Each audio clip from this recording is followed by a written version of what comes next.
Hello everyone, good evening. কি যে আমি যে ভাট বকছি তা আমি জানি না। যাই হোক, আজকে তোমাদের দিল্লির রোহিণীর মাছের বাজারে তোমাদেরকে নিয়ে যাচ্ছি। বড়মশাই অলরেডি বলেছে, অফিস থেকে বেরিয়ে গেছে সোসাইটি বাইরে এসে দাঁড়াতে। তাই আমি তাড়াতাড়ি তাড়াতাড়ি করে দৌড়ে গেটের বাইরে গিয়ে দাঁড়াবো। তো উনি আসবেন। তো চলো তোমাদেরকে সাথে করে নিয়ে যাই। দিল্লিতে কেমন এখানে মাছের বাজার বসে। তবে কলকাতার মতো সব রকমই মাছ কিন্তু এখানে পাওয়া যায়, কিন্তু কি এখানে মাছের বাজারটা একটু দূরে। কলকাতার মতো অত কাছাকাছি মাছের বাজার বা এমনি নর্মাল সবজি বাজারও এখানে বসে না। আমাকে বড়মশাই বলল যে নিচে এসে দাঁড়াও।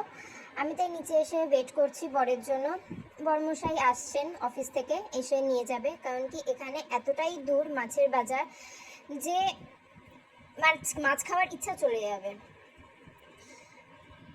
তাও এখানে কলকাতার মতো মাছের বাজার ওরকম বসে না। এখানে তোমরা দেখতেই পাবে একটা রাস্তার ধারে, মানে চলন্ত মানে রাস্তার ধারে হার্ডলি 5-6টা দোকান নিয়ে, মাছের দোকান নিয়ে বসেছে। তো যাই হোক, অ্যাট লাস্ট আমার বর্মশাই এসে গেছেন অফিস থেকে আমাকে নিতে। তো এবার দুজনে আমরা বেরিয়ে পড়লাম মাছ কিনতে। দুজনে গল্প করতে করতে যাচ্ছি মাছ কিনতে। এখানে এতটাই ট্রাফিক হয়, খুবই ট্রাফিক হয়। আর এই টাইমটাতে 7:30-8টা নাগাদ খুবই ট্রাফিক হয়।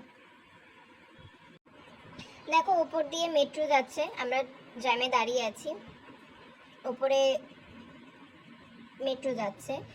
আর এখানে তোমার মানে গাড়ি ছাড়া কোথাওই যাওয়া যায় না। এখানে দোকানপাট, মার্কেট, যাই কিছু আছে না কেন সবই গাড়ি বা বাইক ছাড়া খুবই মানে অসুবিধা এখানে। এখানে কলকাতার মতো হেঁটে বাজার করতে যাচ্ছি, এটা এখানে পসিবল হয় না। মানে ওটা শুধু কলকাতাতেই হয়। আমরা দেখো অ্যাট লাস্ট এসে গেছি মাছের বাজারে। কত ভিড় এখানে, কারণ এখানে রোহিণীতে এই একটাই মাছের বাজার, এখানেই বসে শুধু। দেখো এটা পুরো একটা বড় রাস্তা, বড় রাস্তার পাশে একটা সাইড ধরে 5-6টা দোকান নিয়েই বসেছে। তার মধ্যে থেকে আজকে মনে হয় 2টো দোকান বসেনি। তাই জন্য এই 4-5টা দোকানে প্রচণ্ডই ভিড়। আর এখানে শুধু সন্ধেবেলা করেই বসে, সকালবেলা কিন্তু এখানে মাছের বাজার বসে না। এখানে তোমার বড় বড় কাতলা, রুই, ভেটকি, চিংড়ি, ইলিশ মাছ, রূপচাঁদ মাছ, ট্যাংরা মাছ, দেশি ট্যাংরা, বড় ট্যাংরা, পাবদা, তোমার সব রকমই মাছ, মানে যা যা আমরা কলকাতায় পাই সব কিছুই এখানে পাওয়া যায়। আর যেহেতু আজকে ওয়েডনেসডে, টিউসডে করে এখানে দিল্লিতে তোমার ননভেজ খুব কম জায়গাতেই পাওয়া যায়, মাছ টাছও টিউসডে করে বসে না।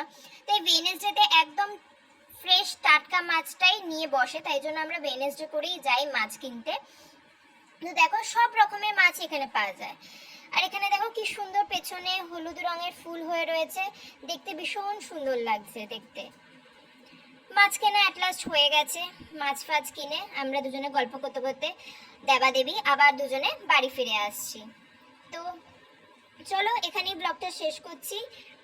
আশা করি তোমরা সবাই ভালো আছো, ভালো থেকো। চলো টাটা।